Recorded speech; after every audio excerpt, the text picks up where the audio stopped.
حقیقت یہ ہے کہ رزق کے سارے خزانے اللہ سبحانہ وتعالیٰ کے پاس ہیں، اور اللہ سبحانہ وتعالیٰ اپنی ساری مخلوق کو رزق دے رہا ہے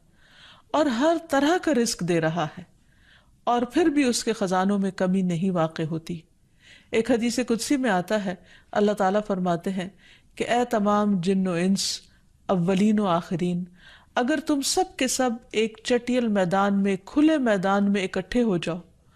اور پھر سب اپنی حاجات مجھ سے مانگو، اپنی ضروریات مجھ سے طلب کرو، اور میں تم سب کو وہ عطا کروں جو تمہیں چاہیے، تو بھی میرے خزانوں میں اتنی کمی بھی واقع نہیں ہوتی جتنی سوئی کو سمندر میں ڈالنے سے واقع ہوتی ہے۔ لیکن بات یہ ہے کہ انسان جب اللہ سے مانگے تو پورے یقین کے ساتھ مانگے، امید رکھ کے مانگے، اور کسی بھی قسم کی مایوسی کا شکار نہ ہو، کیونکہ دعا ان تمام چیزوں میں فائدہ دیتی ہے جو نازل ہو چکی ہیں، اور ان میں بھی فائدہ دیتی ہے جو نازل نہیں ہوئی، یعنی وہ تمام مشکلات جو انسان پہ پڑ چکی ہیں یا آئندہ آنے والی ہیں، ان دونوں کے سلسلے میں دعا کرنا انسان کو فائدہ دیتا ہے۔ لیکن یہ یاد رہے کہ دعا کی قبولیت کے لیے انسان اپنی طرف سے بھرپور کوشش کرے، اور اس میں ایک کوشش یہ کہ جب اللہ سے مانگے تو پہلے اللہ سبحانہ وتعالیٰ کی تعریف کے کلمات کہے، تسبیحات پڑھے، اور پھر اس کے ساتھ ساتھ درود شریف پڑھے۔ جہاں تک رزق کا تعلق ہے تو اس سلسلے میں یہ یاد رہے کہ رزق کا تنگ کرنا اور کشادہ کرنا یہ صرف اللہ سبحانہ وتعالیٰ کے ہاتھ میں ہے۔ وہ جس کو چاہتا ہے زیادہ دیتا ہے، جس کو چاہتا ہے کم دیتا ہے۔ قرآن مجید میں اللہ تعالیٰ فرماتے ہیں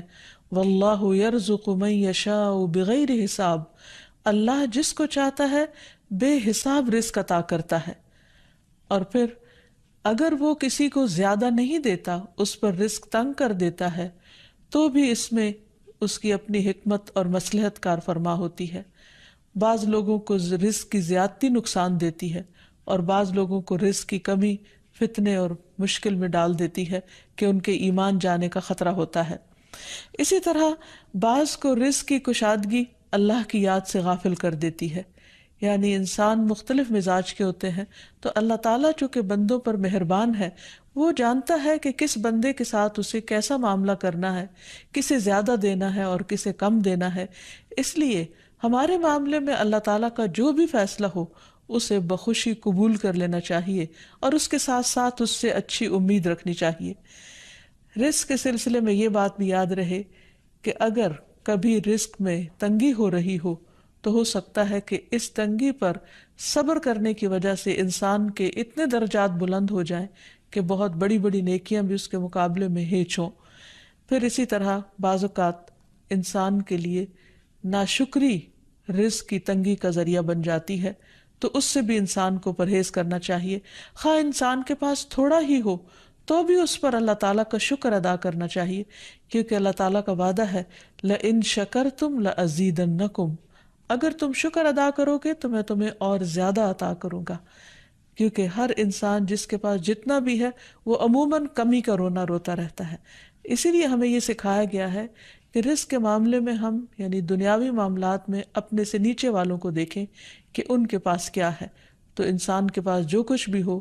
انسان اس پر راضی ہو سکتا ہے، مطمئن ہو سکتا ہے، خوش ہو سکتا ہے، اور اللہ تعالیٰ کا شکر گزار ہو سکتا ہے۔ اور یہ ہمیشہ یاد رکھے کہ اصل میں الرزاق تو اللہ تعالیٰ ہی ہے۔ اس لیے جب بھی رزق کے معاملے میں کسی بھی قسم کی کوئی مشکل ہو، اونچ نیچ ہو، تو فوراً اللہ تعالیٰ کی طرف انسان رجوع کرے اور اللہ تعالیٰ سے خوب خوب دعائیں کرے، کیونکہ وہ دعاؤں کا سننے والا ہے،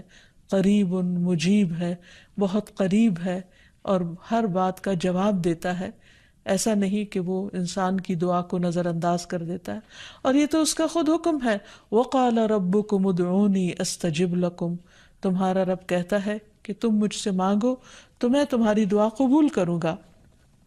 تو ہمیشہ ہمیں یہ یاد رکھنا چاہیے کہ رزق کی کنجیاں اللہ تعالیٰ کے پاس ہیں۔ فرمایا لَهُ مَقَالِيدُ السَّمَاوَاتِ وَالْأَرْضِ يَبْسُطُ الرِّزْقَ لِمَن يَشَاءُ وَيَقْدِرُ إِنَّهُ بِكُلِّ شَيْءٍ عَلِيمٌ، آسمانوں اور زمین کی چابیاں اسی کے پاس ہیں، وہ جس کے لیے چاہتا ہے رزق کشادہ کر دیتا ہے اور جس کو چاہتا ہے تنگ کر دیتا ہے، بلا شبہ وہ سب کچھ جاننے والا ہے۔ اور پھر تمام مخلوقات کے رزق کی ذمہ داری اسی پر ہے۔ فرمایا وما من دابۃ الا علی اللہ رزقها، اور کوئی جاندار ایسا نہیں کہ جس کے رزق کا ذمہ اللہ کے اوپر نہ ہو۔ کوئی ایک چھوٹی سے چھوٹی چونٹی اور اس سے بھی چھوٹی مخلوق، ان سب کو وہی کھلاتا اور پلاتا ہے، وہی زندگی دیتا ہے اور زندگی کے اسباب مہیا کرتا ہے۔ لیکن اکثر لوگ اللہ تعالیٰ کے اس اختیار سے لا علم ہیں۔ اسی لیے اللہ تعالیٰ فرماتے ہیں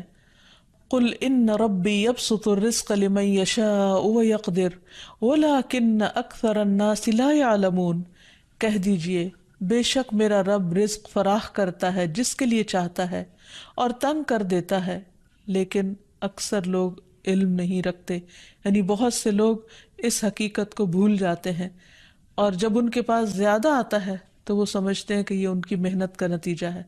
یہ ان کی کوششیں اور ان کے سمجھداری ہے جس کی وجہ سے ان کو زیادہ ملا ہے۔ اور اگر کسی کے پاس کم ہوتا ہے تو عموماً لوگ سمجھتے ہیں کہ یہ اس کی اپنی حماقت اور بے وقوفی کی وجہ سے یا ناسمجھی کی وجہ سے اس کو نہیں مل رہا۔ حالانکہ بعض اوقات اللہ سبحانہ وتعالی انتہائی ناسمجھ لوگوں کو بھی بہت کچھ عطا کر دیتا ہے، اور بعض اوقات بہت زیادہ پڑھے لکھے سمجھدار عقل مند لوگ اپنے 2 وقت کے کھانے کے لیے بھی پریشان ہوتے ہیں۔ حقیقت یہ ہے کہ اللہ سبحانہ وتعالی جسے چاہے خوب نوازے، اور دینے سے اس کے خزانوں میں کوئی کمی واقع نہیں ہوتی، اور یہ اس کی اپنی مشیت اور اس کی اپنی چاہت ہے۔ وہ چاہے تو اپنے نافرمانوں کو بہت کچھ دے دے۔ ہم دیکھتے ہیں کہ دنیا میں بہت سے لوگ اس کی ذات کا بھی انکار کرتے ہیں، اس کے آگے سجدہ بھی نہیں کرتے، اس کی راہ میں کچھ صدقہ خیرات بھی نہیں کرتے، لیکن اس کے باوجود ان پر رزق برستا ہی چلا جاتا ہے، کیونکہ اللہ سبحانہ وتعالیٰ ان کو ڈھیل دیتا ہے۔ پھر اسی طرح اللہ تعالیٰ نے ہر ایک کا چونکہ رزق مقرر کر رکھا ہے، تو جن کے حصے میں زیادہ دیا یا زیادہ رکھا ہے، وہ ایسا نہیں کہ ضروری طور پر ان کی کسی نیکی کی وجہ سے ہی ہو، وہ اللہ تعالیٰ کی تقسیم کی بنا پر ہے۔ اللہ تعالیٰ کا اپنا فیصلہ ہے جو اس کے حکمت پر مبنی ہے، جسے انسان نہیں جانتے، کیونکہ اللہ تعالیٰ نے ہر انسان کا رزق مقرر کر رکھا ہے، اور جو انسان کے مقدر میں ہوتا ہے وہ اس کو مل کر رہتا ہے۔ اسی لیے جابر بن عبداللہ کہتے ہیں کہ اللہ کے رسول صلی اللہ علیہ وسلم نے فرمایا اگر ابن آدم اپنے رزق سے اسی طرح بھاگے جس طرح موت سے بھاگتا ہے تو بھی رزق اسے اسی طرح پالے گا جس طرح اسے موت پا لیتی ہے، یعنی اس کا رزق اس تک پہنچ کر رہے گا۔